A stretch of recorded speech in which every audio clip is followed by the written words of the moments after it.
This is video number 2 for section 7.8, using quadratic models part 2.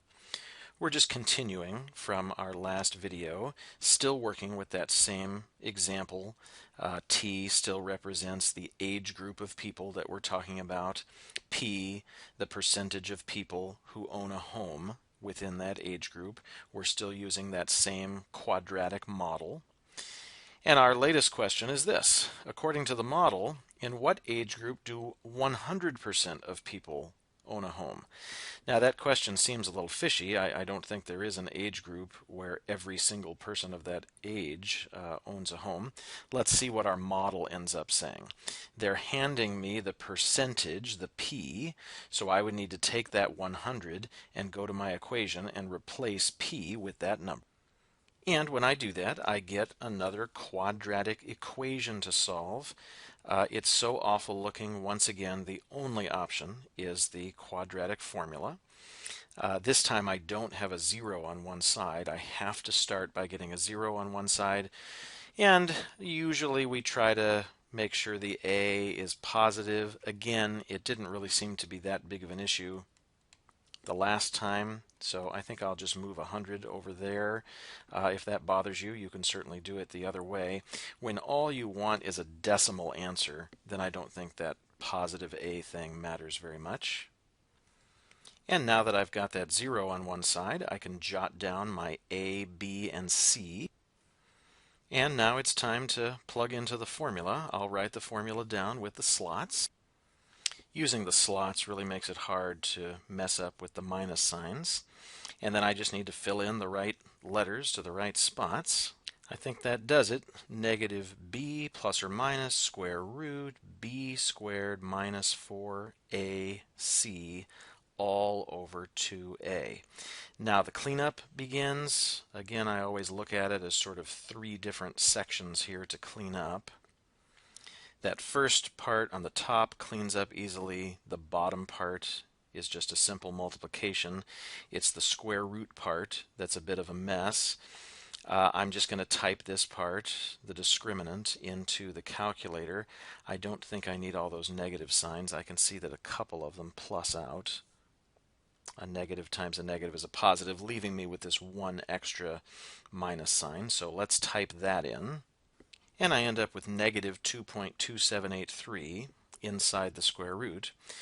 Well, it's at this moment that I need to realize this isn't going to work. You can't take the square root of a negative number. That's impossible in the world of real numbers. And this is a real-life problem. We're not doing we're not doing complex numbers here.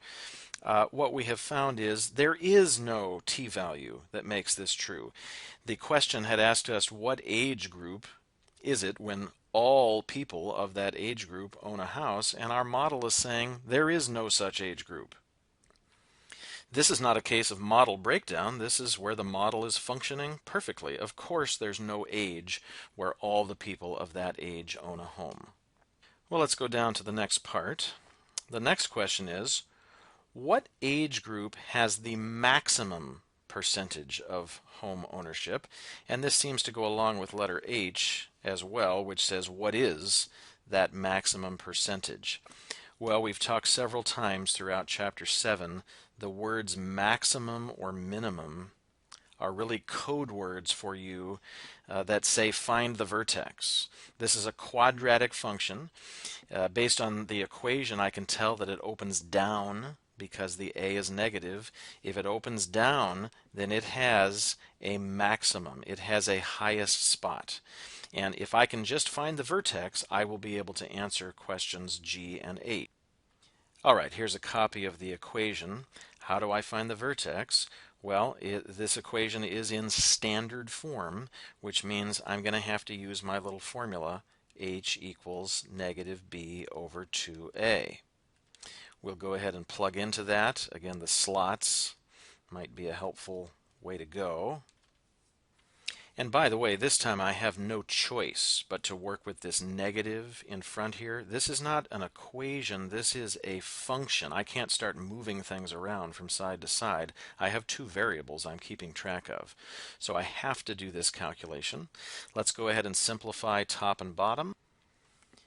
And then I go to the calculator, type that in, and I get about 66.96. That's the H part of our vertex. So my vertex is halfway done. It's 66.96 comma blank. How am I going to get the blank? Well, I take my H, which is an X value or a T value in this case, and I simply plug it back in to the original equation. Let's go ahead and do that, and then we'll figure out how to answer these questions. So my K, the K part of my vertex, is simply the p-value I get when I plug in 66.96 for T. And then I would just need to grab the calculator and type that in, and I get about 79.66. So that's my K value. I now have the entire vertex. I know that these two numbers are going to help me answer the two questions in G and H. Now let's see if I can figure out how to do that. Letter G asks about an age group. What age group has that maximum percentage? Well, remember we have T and we have P. T is the age group. That means 66.96 is a T. That's the age group. Rounded off to the nearest whole age, that would be about 67. We're saying 67-year-olds, that's the group with the highest percentage of home ownership. What percentage of 67-year-olds own a home? That's what we're being asked in Part H. What is that maximum percentage? Well, the second number in our vertex must be a P. Again, rounding it off to the nearest whole number, that would be about 80%. So about 80% of 67-year-olds own a home. Notice that the numbers in the vertex are the numbers that answered these two questions. There weren't really very good rounding instructions in this problem. I think it's a good idea to keep your H out to a couple of places while you're finding your K, and then just look for specific rounding instructions in the problems as far as how to give your final answers. Okay, finally, let's go down to Part I. Same situation, Part I. At what ages do 3/4 of the people own homes? Well, of course, this is worded in a tricky way. That fraction really isn't very helpful to me. I need to rephrase that as a percent.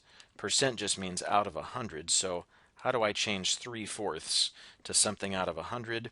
4 times 25 is 100, so 3 times 25 would be 75. This is 75%. So all they're really asking is, what are the age groups where 75% of the people own homes?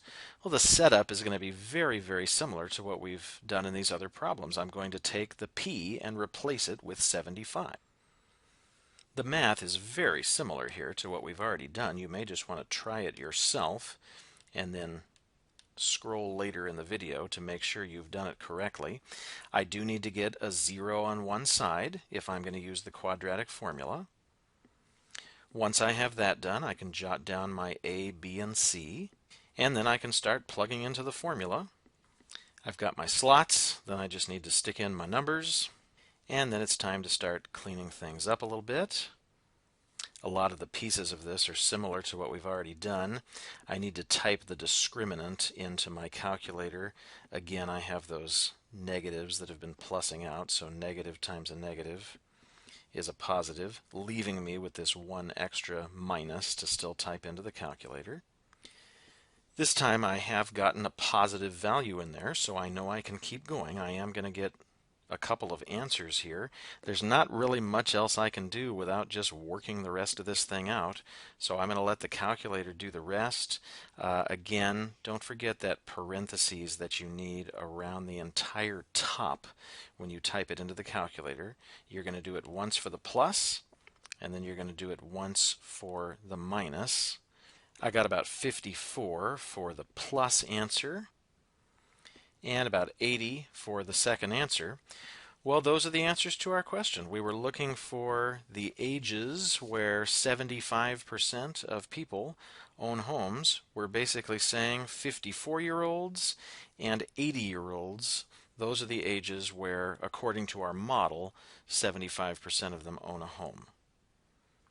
Hopefully you can take what we've done here and use it as a bit of a model while you're going through the homework.